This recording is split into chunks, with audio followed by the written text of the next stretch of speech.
Hello, Ghana.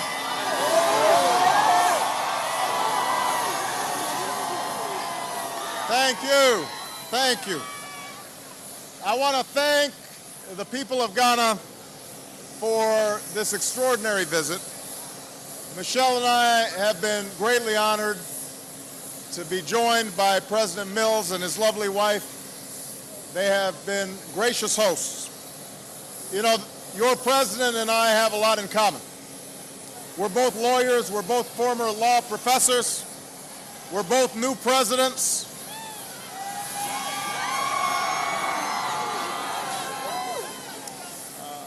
We both like to think of ourselves as athletes. The difference is President Mills played hockey on the national team of Ghana, and I played basketball mostly in my backyard. But we both love sports. We're both proud of serving our countries, and today I want to honor President Mills for his strong and thoughtful leadership, his devotion to democracy, and his commitment to the future of this nation. I also want to thank the magnificent welcoming committee, including the drummers and the dancers. Michelle and I and our daughters enjoyed it very much. I want to recognize our Peace Corps volunteers who are here.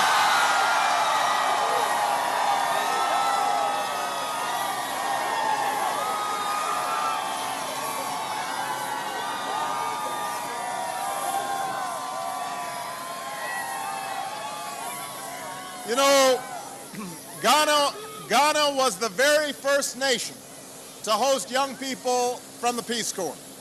And for decades, our two nations have formed vital partnerships and lasting friendships because of this program. So all of you in the Peace Corps, you are doing an outstanding job, and we're proud of you.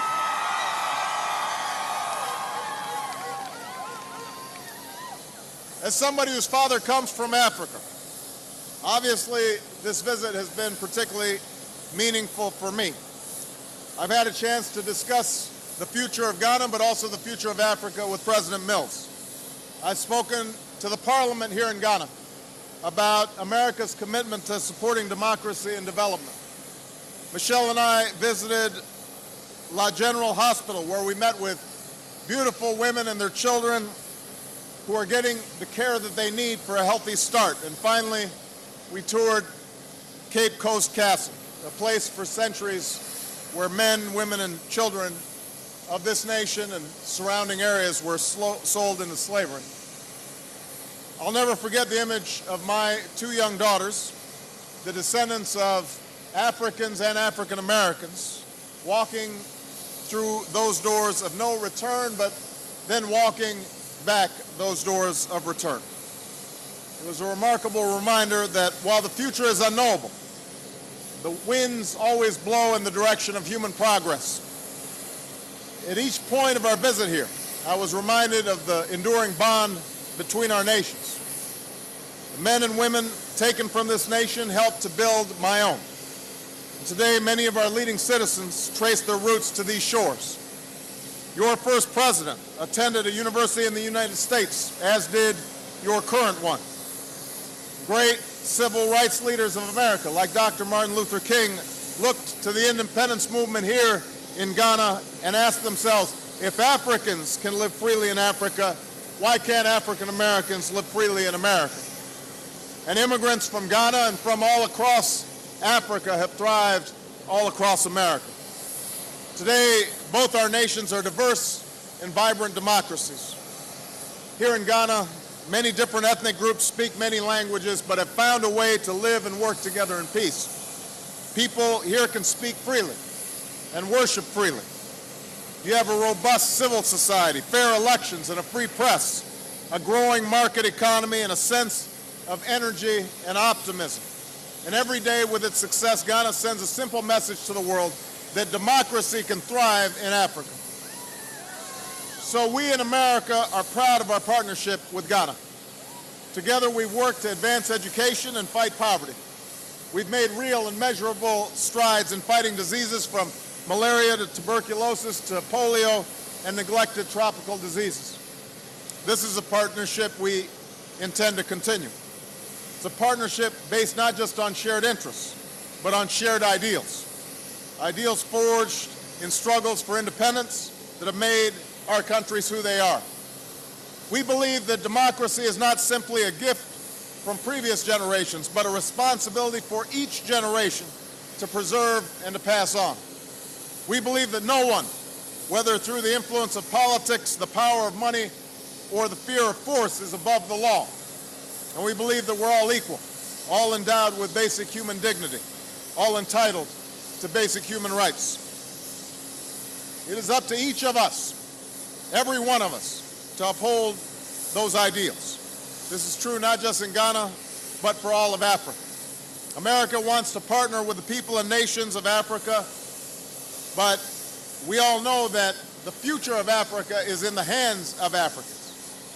So I especially want to again speak to the young people of Africa. In places like Ghana, you make up more than half the population, and here's what you must know, that the world is what you make it. You have the power to hold your leaders accountable and to build institutions that serve the people. You can serve in communities like these Peace Corps workers and harness your energy and education to renew and build connections between the world. You can conquer disease and end conflict and make change from the bottom up. You can do all that.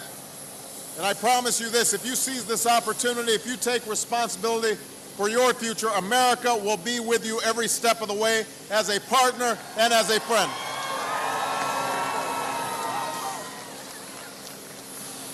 You know, freedom is your inheritance, hard-won 52 years ago by men and women determined to cast off the title of subject for the title of citizen and claim for themselves and their children the liberties that are all of our birthrights.